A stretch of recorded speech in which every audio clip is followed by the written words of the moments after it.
Hello, Hockey World. It is Thursday, May Day, May 1st, 2014.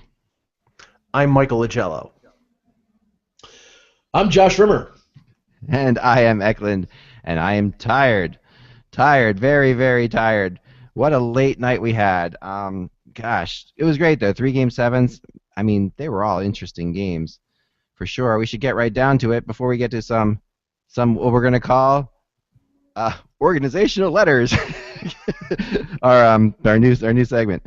So let's start with you, Mike. Tell us a little bit about your impressions of let's start in Philly and New York. Well, it's ironic that before the game I commented on Twitter that the Rangers' secret weapon Daniel Carcillo had been put in for Game 7, and I was just joking. But yeah, I know. He actually, I mean that opening goal. Yes, I know. That opening goal on a great Zuccarello pass. I mean that put the Rangers on a positive track in that game. They get the 2-0 lead. I really wasn't that impressed with the way Philadelphia played it. Up until the third period when they were down 2-0, they didn't really play with the requisite level of desperation that I thought that was needed for a Game 7. They took a couple stupid penalties, Ronaldo being one of them. Then they seemed to get on track after the Atkinson goal early in the third. And they laid siege to the Rangers, but they were able to hold off. Lundqvist played pretty well, and they were full marks for the 2-1 victory. But I mean, it was there for the taking for the Flyers, and I think the Rangers just outplayed them. Yeah, I mean, Josh, I think in the end of the day, these were two pretty even teams. Your thoughts? Yeah, they were pretty even. I was actually expecting a little bit more out of the Flyers yesterday, but the Rangers, you know what? Give them credit. They came out strong and they played their game, and it was from the very beginning. You kind of had the feeling that the Rangers were going to win that game. Although, they only lost by a goal. The Flyers. So you thought that maybe there's a chance they're going to come back. I mean, it wasn't a high-scoring game, but yeah, I mean, it was both teams were pretty even. I mean, had there been a game, a best of 9, maybe Philly won. I don't know. I mean, yeah, it's both teams. You look at the way they were playing, and they were pretty evenly matched. Felt like they were going to alternate games as long as they possibly could. I agree with you. It was a tough one. I talked to a lot of Flyers fans last night, of course, and different people. And it was one of those series that lost a lot of passion in New York compared to what it had in Philly for both teams. It was interesting. The games weren't as good in New York in general, and last game, Game 7, until the third period, really didn't have the passion that Game 6 had, which for both teams. But the Rangers, that's the way they want to play. Yeah. And that's what's going on, right, Mike? Yeah, I mean, that's their style. I mean, ideally, that they want to lull you to sleep. They want to suffocate you defensively. They want to block a lot of shots, and if they do that and do it well, they're going to win.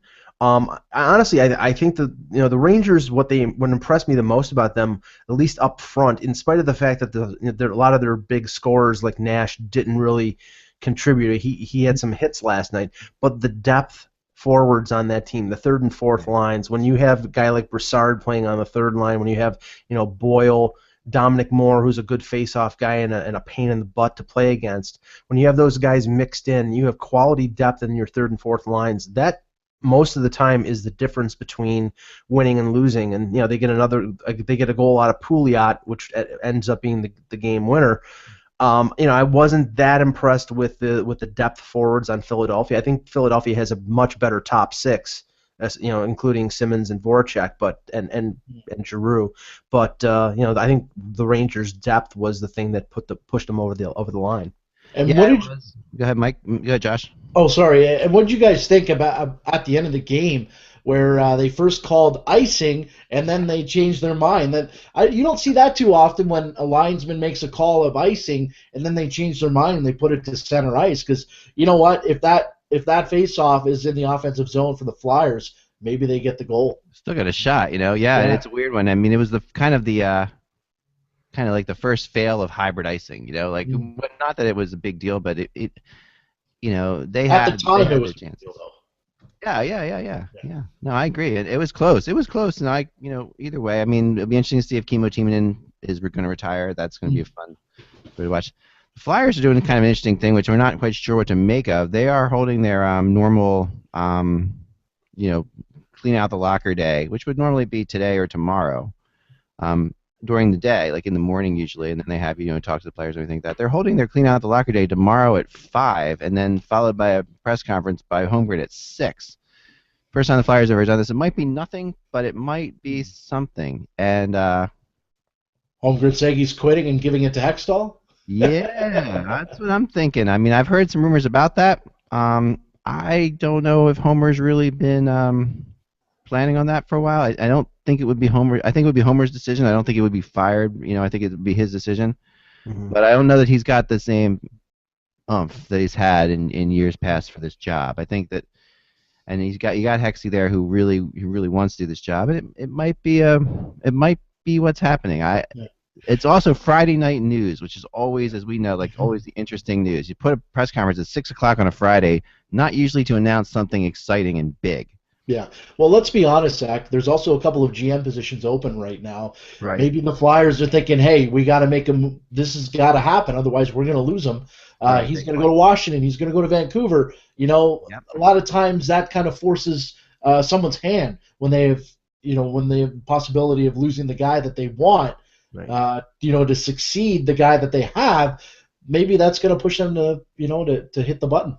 Yeah, I mean, that's a great point. Go ahead, Mike. Do they move Holmgren to? I mean, I know that Ed Snyder is the team president. I believe that's the structure, or is he? But I mean, do they more of a god than a team president, Mike? Well, He's yes, more of but a, do they kick a Holmgren up? monarchy? It's more of a monarchy. To a higher level? You're more of a king. But continue. Sorry. He's the owner. Do they kick him up to a higher level? Oh yeah. To some, like Jim Rutherford. Apparently, Jim Rutherford in Carolina is team president in name only. I mean, he's going to the board of governors meetings, and he'll be going, wherever there's sun and golf, during next winter. But everything else is Ron Francis in Carolina. Is that what Holmgren is going to be assigned to? If there is some change. I could completely see Paul Holmgren welcoming that right now. I mean, I'm not. This is purely speculation. This is not a rumor or anything I know inside, but this is just from hanging around the team and being around and seeing how they act and talking to Paul over the years about different rumors and things like that.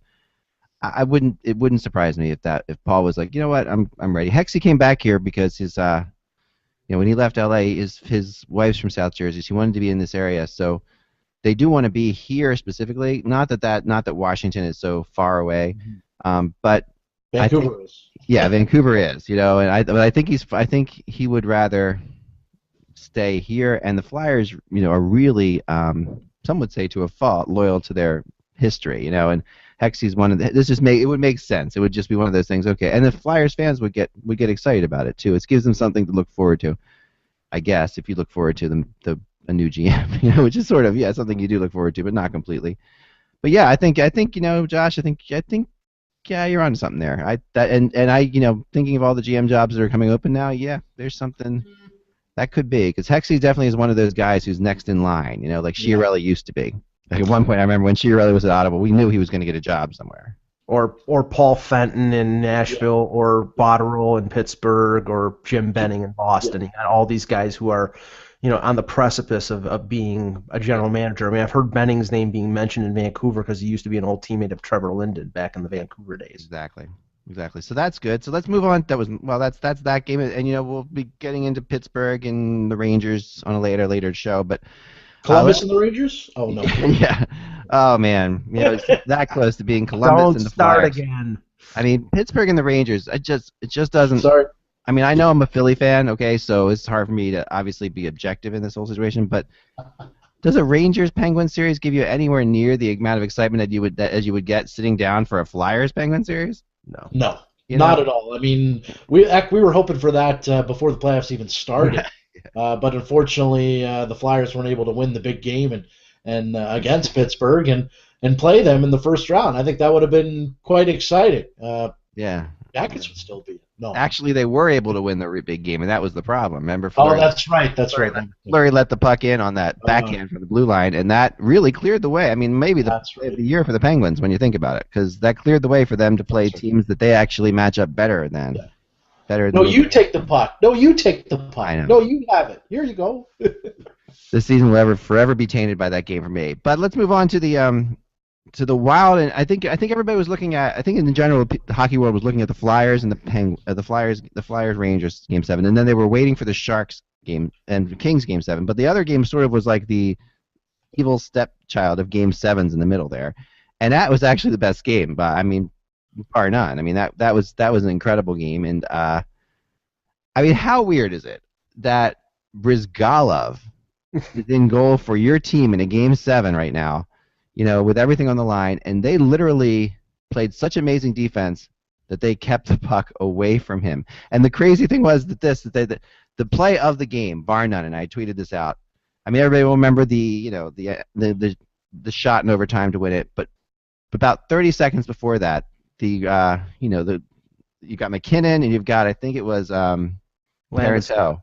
Yeah, or somebody, yeah, right down low, and you've got Suter making an unreal defensive play to block a pass that, just out of nowhere to keep the puck away from Brizgalov. They go up ice and score. Suter's play there, that was the play. That to me won the game. Josh, what do you think of this one? Well, a couple things. First of all, I'm never going to be a prognosticator because I think I had one right out of all 8. I think the thing that really upsets me the most, Dak, about the Wild winning this series is the fact that we're going to see Matt Cook again in Game 4. I mean, when something like that happens, Matt Cook should be out of the playoffs no matter what. I mean, that's terrible. He is a repeat offender. We know he's got a dirty past, and he clearly stuck his leg out and took out Colorado's, arguably number 1 defenseman in Tyson Barrie.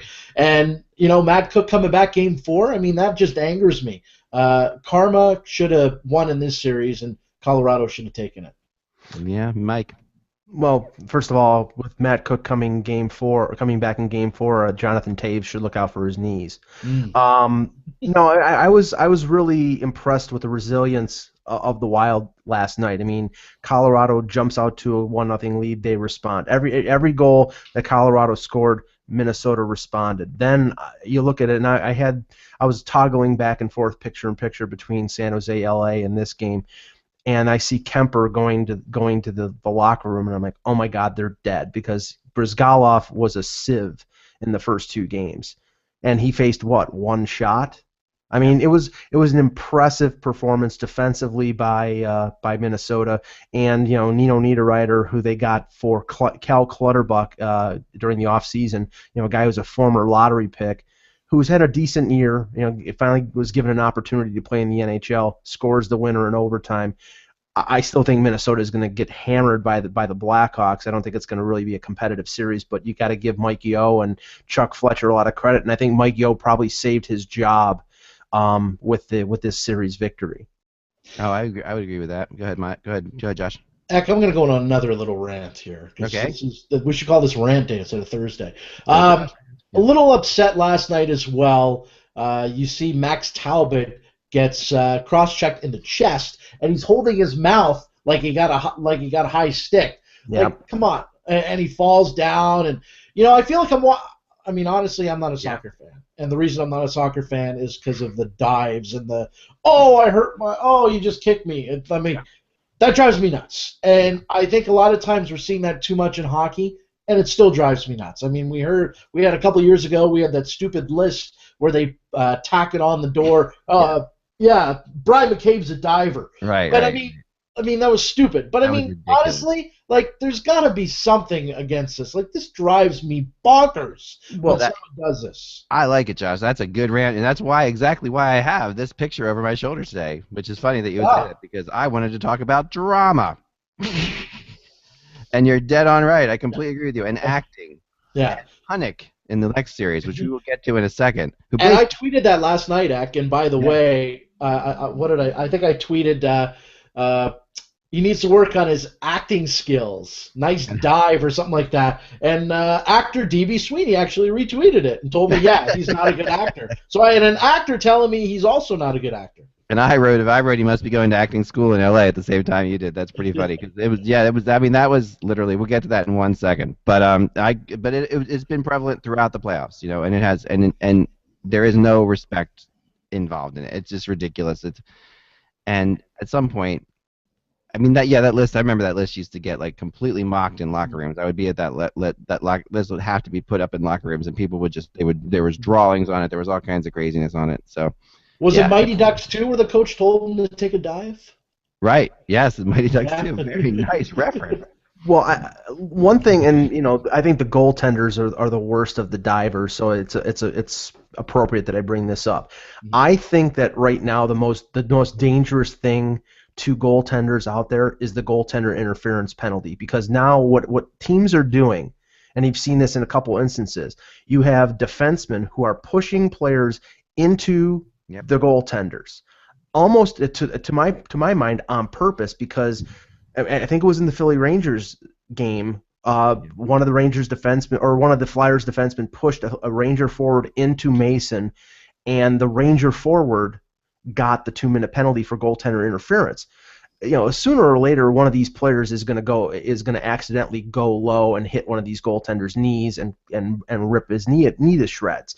It's a dangerous thing. It's like either and I don't know what can be done about it, but I think that some of these goaltenders will embellish a little bit, but I think most of the time they're getting hit, like Jonathan Quick got hit in the first 2 games of the San Jose series by Mike Brown. It was a domino effect. It wasn't, he got his own defenseman knocked into him, but I think that it's starting to be prevalent where the same team's defenseman is hitting the forward into the goaltender almost to get that power play. And I think that's going to be pretty dangerous going forward. It is. I agree with you. And I mean, I don't know that would be something that we would necessarily. I don't know that it's on purpose to get a power play. We're going to go to Josh Rimmer at the breaking news desk. Josh, what do you have for us? No, I'm just kidding. Inside joke. TSN, Bob McKenzie's reporting that he's hearing the New York Islanders are working on a trade with the Capitals to get pending UFA Jaro Halak. So Halak possibly on the move for the 3rd time in what, a month? In a month, yeah, 2 months. 2 months, yeah. Well, that, I mean, yeah, I guess someone on the island just woke up and realized they need a goalie. That's kind of crazy. I mean, it made sense. I didn't know why they weren't going after him at the deadline. I mean, bring him in for a month and see what he's like, and see what's going to happen. There's no reason not to. It cost them nothing. Now the question is whether they bring in Halak and they re-sign Nabokov and have a veteran 1-2, or they just say goodbye to Nabokov. Because, I mean, if they sign Halak, the one problem that they have is every time they go to a backup goaltender like Poulin or Anders Nilsson, I think it is, that's when they run into problems. I think that they would probably do themselves a favor if they signed Nabokov or signed a veteran backup who could play 20 to 25 games and give them quality goaltending throughout the year, because every time they sign a veteran, he gets hurt. So they need to bolster their goaltending if the Islanders want to contend for a playoff spot next year. And I think that's their goal right now, because from all the reports, they're going to keep that first-round pick in the Thomas Vanek deal for this year, and they're going to give up the pick in 2015, so they have to be at least contending for the playoffs next year to avoid giving the Sabres another shot at Connor McDavid or Eichel in the draft. Gosh. Let me ask you guys this. Who is making the trade from the Capitals? Dick Patrick? Ted Leonsis? That's a really good question. That's an excellent question. You should reply to Bob with that on Twitter. We know that Bob's sources on this side are probably from the Islanders side of things. 'Cause those guys aren't really tight with the owners, but they are tight with, it's fascinating. Wow, that's a great question. I like that. Who is making that grade? Maybe they have a GM, and maybe Hextall's the GM. Maybe we don't know about. Maybe something else is going on. It was assistant GM there? It was Braden Holtby who made the trade. Yeah. There is an assistant GM there somewhere, right? I think it's Ole Kolzig, the goaltending coach, is making the trade. Maybe it's AO's mom. That could be possible. All right, so let's see. Maybe she's been handed the reins. That's one way to get your general manager to get along with your superstar. We have to get the sound effects working here, Ak. We need the ticker for the breaking news, and we need the rim shot. We need bells. Well, I gave you guys the cue ball for the breaking news. Oh yeah, there it is. We got it. We're gonna write the inside joke is we want to write breaking news on the top of Josh's head, because whenever he gets a text, he always leans down like. Put a hat that says breaking news. Yeah. You know that Josh is getting breaking news. All right, yeah, let's get into San Jose, LA too before we get on to the next round. All right, I'm gonna give my little rant on this thing because okay, we all knew the Sharks were gonna screw this up, but Of course. the bottom line is this: in this particular case, I honestly think the Kings won this series more than the Sharks lost it, and it's hard to say that with a comeback from. I get that comeback from 3-0, but to be honest, Jonathan Quick just was that good. The defense was that good. They turned it around and could win any one. It could, one-on-one, any team can win any game with those two teams, and they just did it 4 times in a row. And it's as bad as I feel for the Sharks. I think that I felt like it was a little bit too much of like, oh my gosh, God forbid us. Like it felt weird. Like these teams are not that far apart. The Sharks got a 3-0 lead, and that was surprising as well. But it was surprising that they would, that shouldn't have happened either. But then for them to come back, I mean, yeah, it's not done often, and it's quite a feat. But it's more of an accomplishment to me for the Kings than it is a disaster for the Sharks. That's how I sort of see this. I don't know if either of you kind of get that. Mike, you're shaking your head. No. Yeah, no, this is an unmitigated disaster for the Sharks. I mean, I grant your point that these teams were fairly even. They were only a few points apart during the regular season. But when you have a 3-0 lead, I don't care if you're playing the 75 Flyers, you got to bury them. If you've been good enough to bury them to beat them the first 3 games, you got to bury them that 4th game. And there were a couple of missed opportunities here. If you look back, and I'm not going to go through it all because nobody's interested here. But yeah, at either at 1-1 or 2-1, I thought there was a disputed goal. I think it was Marlowe on the power play who shot it into Quick's glove, and it looked like Quick's glove went into the goal, but they reviewed it and said no goal. And every time that there was a turning point in this game, it went in the Kings' favor. The errant elbow by Logan Couture, which did not seem purposeful, they give them a 5-on-3. And again, I don't want the referees being the determining factor in a Game 7. San Jose's up 1-0, and you give that team a 5-on-3, and Doughty scores the goal, and you could just feel the air coming out of the building. Now my point of view is I think a small, clean nuclear device should be placed in the San Jose locker room. Todd McClellan is gone. I don't think that he will be back. I mean, I don't think it's his fault, but I think that the roster, that there has to be a reshuffle, but I don't know if they're going to be able to, because they've locked up Thornton, they've locked up Marlowe. Dan Boyle probably leaves as a UFA. I don't know how much you can accomplish in terms of shaking up the roster and going into a different direction.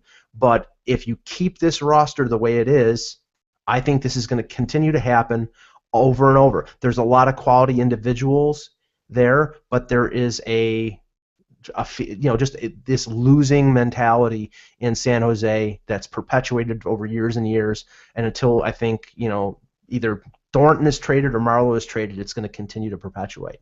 Yeah, you see, I mean, we know what Ryan would say. Like we used to do a show with Ryan Gardner on just a regular audio podcast, and he would point to Marlowe directly on this one, and I have a hard time not pointing to Marlowe and Thornton on this one. I mean, even though they're the elder spokesmen for this team, they have been down this road, Josh. This is where they are. Well, I got to say this, Zach. I was fooled again this year. Yeah. I saw the way the Sharks were playing. I picked them to win the Stanley Cup, I think. Yeah, I think it did too. Yeah, and you know what? They fooled me again. And what they say, fool me once, shame on me. I think they fooled me 5 times now. I don't even know what the saying goes for that. But you know what? Ridiculous. Obviously, Tom McClellan probably, like Mike just said, is on the hot seat. I mean, I don't know if you guys saw on the U.S. feed last night, they showed Doug Wilson in the press box right when they lost, and he visibly looked very pissed off. Oh, yeah. And right now I was looking at him like, yep, McClellan's done. Maybe even Wilson. Who knows? I mean, it seems the way things have been going, and I've talked about this with you guys before about all these firings, coaches, GMs. I mean, who knows what's going to happen? And there's a lot of good guys available. Maybe teams are going to start doing that. But I'll tell you this: I can see Larry Robinson moving back as a head coach and being the head coach of the Sharks next year if they do get rid of McClellan. I know Robinson said in the past he doesn't want to coach again, health reasons, obviously. But you know what?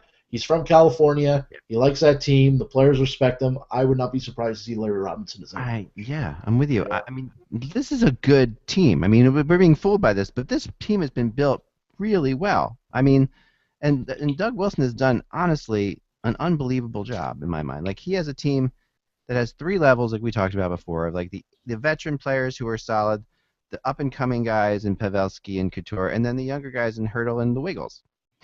So, that's like, this is not, and then, Vlasic obviously killed them. That killed them because he's the stir that stirs the drink. And he had 2 injuries, Zach.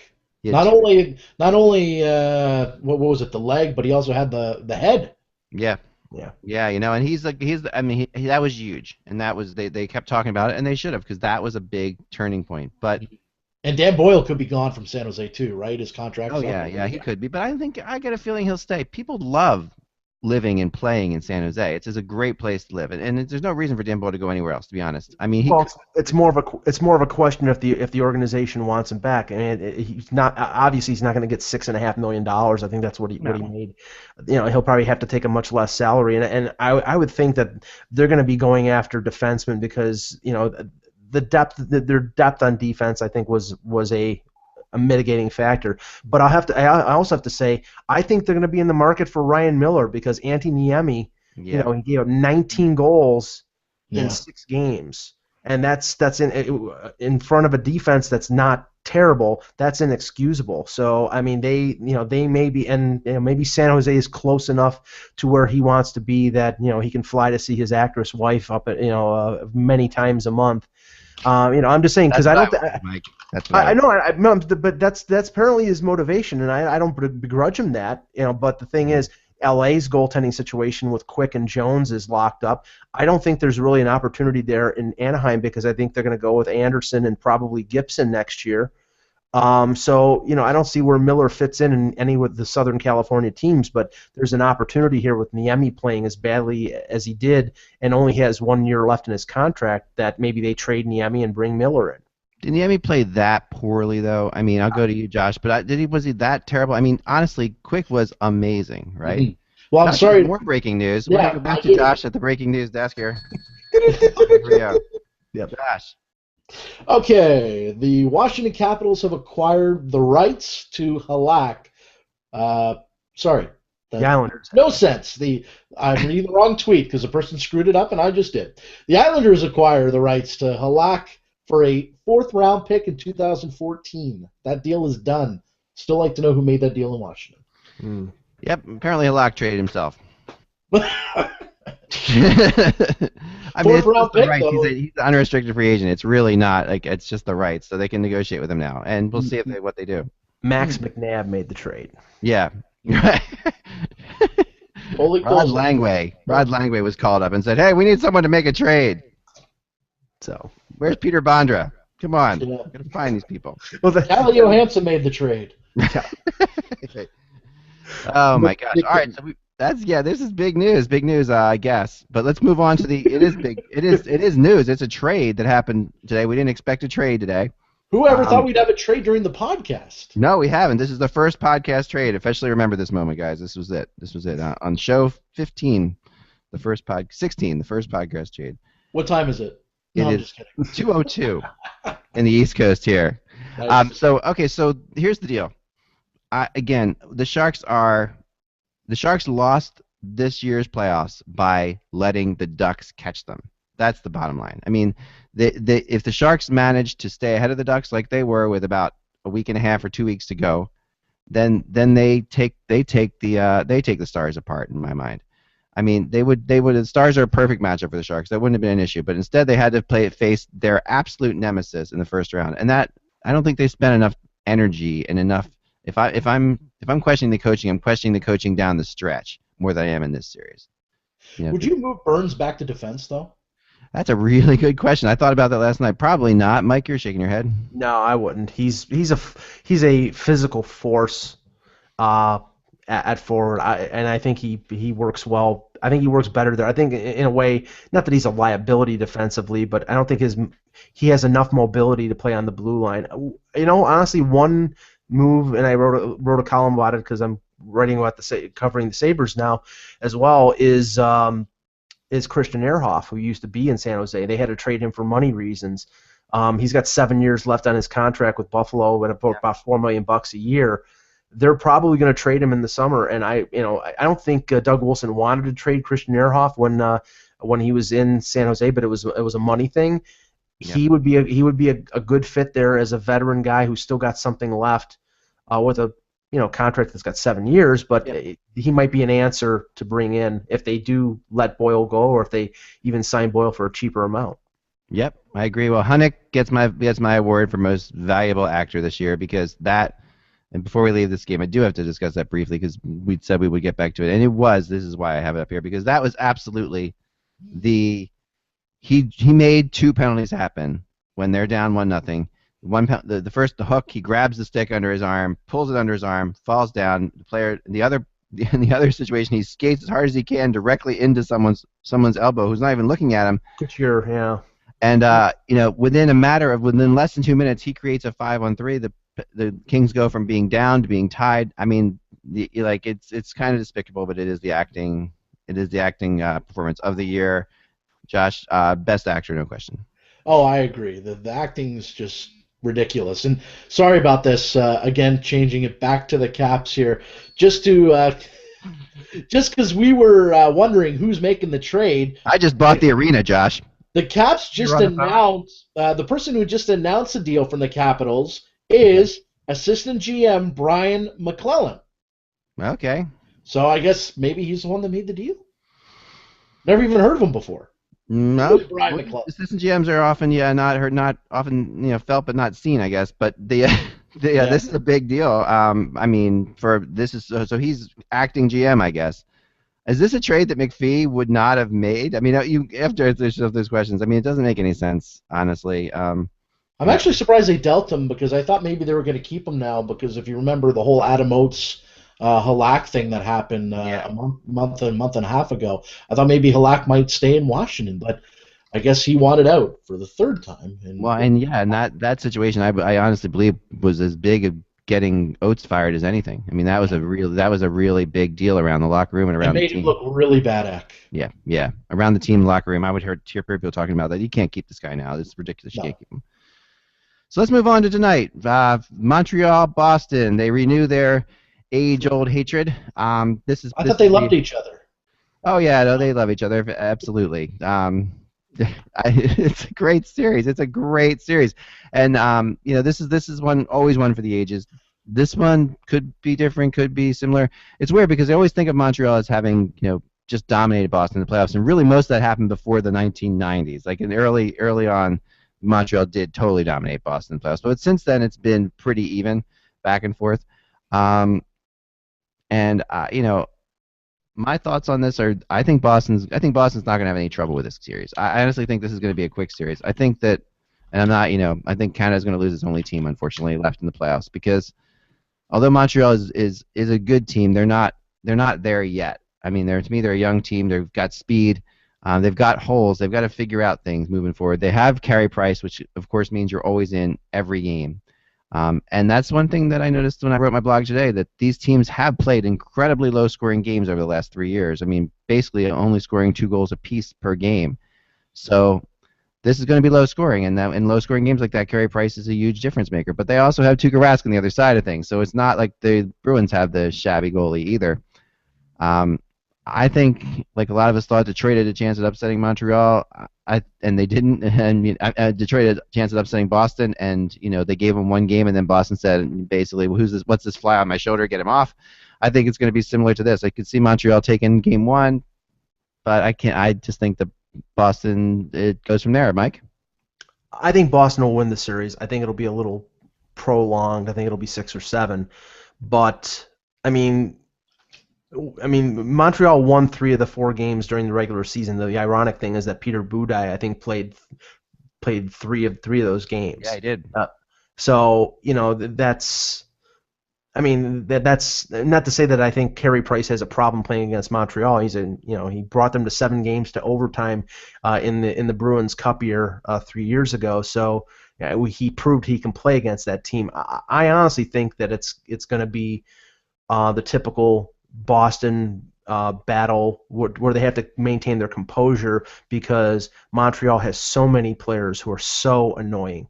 Brendan Gallagher, Pacioretty, to an extent, Subban, obviously. They specialize at getting underneath the skin of guys like Lucic and Chara.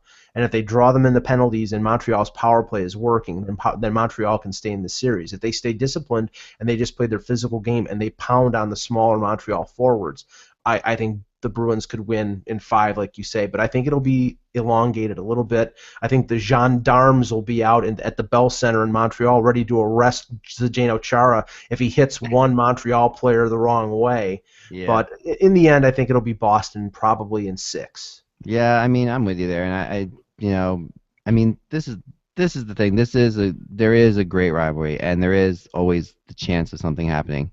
But I at the end of the day, I just don't see it with this Boston team. This Montreal team feels like the Minnesota team to me. We have these teams every year that get into the second round, and they're like, how did this team get in the second round? It's not a big deal. I mean, obviously, but these teams usually don't make it to the third round. Second round, people get a lot more serious. If this was a first round matchup, I think Boston might be in more trouble, Josh. That's my opinion. Yeah, I like Boston this round, actually. And Chara and Pacioretty actually get to renew their rivalry between the two of them after we saw what happened a couple of years ago. Yeah, I like Boston a lot this year. I didn't really like them in the beginning, but they've really impressed me. For a team to lose, some of their main guys on the back end, and to have a guy like Dougie Hamilton step up, another part of the Phil Kessel deal. No, Dougie Hamilton's probably played his best hockey in round 1, and if he can do that in round 2, I think Boston's going to win the series. Mike? Yeah, I mean, Dougie Hamilton's been impressive, as well as Torrey Krug, who just came out of nowhere last year in the playoffs. And Miller, another young defenseman's played pretty good. It's ironic that they're without Seidenberg, they're without Adam McQuaid. Johnny Boychuk seems to be losing a step, but Boston, that they just keep churning out these defensemen, and a lot of these defensemen are not the physical type. I mean, Miller seems to play a physical brand, but Krug and Hamilton seem to be more offensive types of defensemen. But it doesn't seem to affect the Bruins. They just keep going. They're a machine. They have the franchise level players that they build around. Rask is one of the best goalies in the league. Bergeron is a Selke Trophy nominee. If Krejci gets going, he didn't have a particularly great series against Detroit in the first round. If he keeps going, then I think that they could bowl over Montreal. But I still think Montreal will give them a little bit of trouble, and that's why I think it'll be 6 or maybe 7. I think it all is up to Carey Price, though. If Carey Price can stand on his head and kind of play I know he had a different team in front of him at the Olympics, but if he could be that Olympic goalie in Montreal, this series will go 7. Josh, there's a difference. With one team, PK Subban was the scratch, was the 8th defenseman.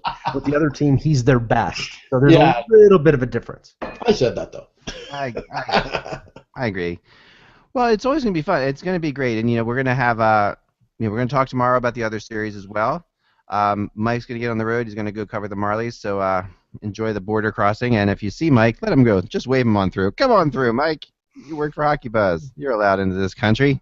We didn't even discuss the letters. Oh, right. Wait. Hold on. Yeah, you're right. We got to talk about the letters real quick. Trevor Linden wrote a letter to a fan. Was this to an individual fan or the entire fan base, Josh? He sent it to all season ticket holders, but it was made out to each individual person. Okay, so it had a mail sorting program there, which is good. Yes. So basically, in this letter, he said that the Canucks were a terrible team. He's going to implode them. Correct, Josh? Yes, that is correct. Okay, good. We can move on then to the next letter. Yes. The next letter is even more... That's not what he said. Let the implosion Hold on. That's not what he said. That's not what he said. What did he say, Josh? Come on. Well, Linden basically said that they're going to still contend. That they know how much a Stanley Cup means to to the season ticket holders. That's what everybody wants. But he said that they're still going to stay the course and they're going to push for the playoffs again next year. And just said that they needed to make a change and they needed to get rid of John and in order to to go ahead, to go in the right direction. So they're going to try to win more games and go to the playoffs. Is this correct, or is this breaking news? No, not really. I mean, every GM or manager or president's going to say the same thing, right? Like Yeah. they're not going to say, "We're rebuilding." Oh, sorry, they did that in Edmonton. My mistake. The owner said that in Edmonton. So. Oh yeah, I mean, this is not going to happen. Like this is not like the. I'd love to see the letter like that. Really, what they're really thinking. Like Oh. Tortorella was a nut job. Thanks very much for your concern. We also agree that Tortorella was a nut job, and we can't believe we ever hired him in the first place. But Yes. that wasn't me. That was them, and those idiots are gone. So we hope that you come back because even though it could take us 4 or 5 years to rebuild the mess that we're in now, at least we need your money in the meantime. So come on by and check out the games, and we'll have some good hot dogs for you. There you go. That's my letter to the fans. Breaking news. Can we talk about the George McPhee one now? The George McPhee letter. It's almost Yes. like a letter from like a what do they call it? Like post-mortem letter. Like it. Well, This is like a McPhee letter from beyond the grave. And George McPhee's not dead, of course. No. Don't get me wrong. McPhee didn't really actually write He a might have letter. just made a trade that we don't No. from beyond the grave too. But McPhee actually just, sat down with Monumental Network Mike Vogel for an interview, and in the interview, McPhee discussed about the whole Jaromir Jagr deal, and he said basically which happened in 2001. yes, it happened a few years ago. Pretty good to nitpick from a few years ago. But listen to this, guys. He says, I said at the time this is the right player at the right time for us, but I wasn't sure that it was the right player at the right time for us. Now That wait, makes hold no on. sense. I want to say something before you go any further because that right there needs to be discussed for a second. I said at the time it was the right player at the right time for us, but I am not sure at the time that it was the right player at the right time for us. Continue, Josh. Continue. Okay. We were building our organization with bricks, and when we did that, we suddenly went to... Wait, hold on. Bricks? Yes. Just say it. Continue. This isn't basketball, but anyway. Right. We suddenly went to siding or a different material. We got on a different bus. wait. And this is getting better and better. Hold on, time out. Somebody called the analogy police. Right, he's gonna stay here. I mean, if you're gonna build an organization with bricks, you should have gotten Mason. Just- Oh, sorry. Hope he didn't mean that he got on the Continue. small bus. Hope he didn't mean that they got on the small bus. But anyway, we won't go there. Instead, they used quarter inch plywood and aluminum siding, and some. So go ahead, Josh. Continue. Sorry. Okay. It's always about team construction, and we weren't really constructed the right way to absorb him. And it wasn't a great period in his life. He had lots of things going on. He wasn't in a good place. He wasn't excited to be here. It was really difficult for him to be traded out of Pittsburgh, and I think it took him a long time to recover from that. He's learned a lot now. But I remember telling Ted Leonsis at the time, Ted, I've seen this movie before. We've traded 3 young players for Alex McGillney when we were in Vancouver, and it didn't work out. And halfway through the season, we were wishing we had those 3 young players back. Mike Pekka, Mike Wilson, and a first-round pick that turned out to be Jay McPhee. Hold on. I'll let you go, Mike. But if one thing we got to give this guy credit for, he can hold a friggin' grudge. Like he's holding a grudge. He's going back now to Vancouver trades. I mean, this is completely. And if I'm sorry, but no one knew that Jagr was a basket case. I mean, when they traded for him, no one thought this would affect Jagr in a weird way. Did they not do any research? I mean, this isn't the Flyers signing Brizgalov. Mike, continue. Mike, okay, I was just going to say, can we like talk about the negative repercussions of the Frank Mahovlich deal in 1968? I mean, well, come on. I mean, okay, unless he's doing a retrospective on his days as general manager, and apparently Ted Leonsis, usurped his authority and said we're going to get Jaromir Jagr. Who gives a crap? I mean, it's just ridiculous. All right, but Josh, you're going to continue. Continue, Josh. Yes, there's one last line, and it's Excellent. the best line.